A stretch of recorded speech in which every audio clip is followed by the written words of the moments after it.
महात्मा गांधी तसेच माजी पंतप्रधान लाल बहादूर शास्त्री यांची जयंती त्यानिमित्त प्रथम त्यांना आम्ही अभिवादन करत आहोत। राष्ट्रपिता महात्मा गांधी यांनी जे स्वच्छतेचे महत्त्व सांगितलं त्याबद्दल आम्ही सुद्धा आज आमच्या गावात स्वच्छतेची जनजागृती करत आहोत।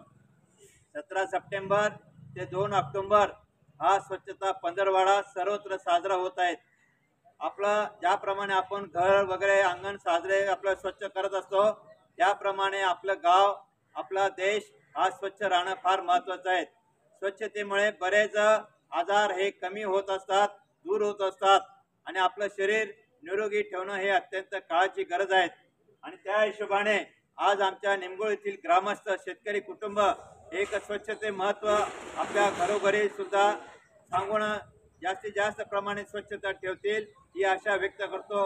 आणि त्यांचे विचार महात्मा गांधी तसेच लाल बहादूर शास्त्री विचार आपल्या जीवनात आपण जास्तीत जास्त अंगीकारण्याचा प्रयत्न करू हीच खरी त्यांना भावपूर्ण श्रद्धांजली राहील। पुनश्च या महात्म्यांना आम्ही अभिवादन करतो।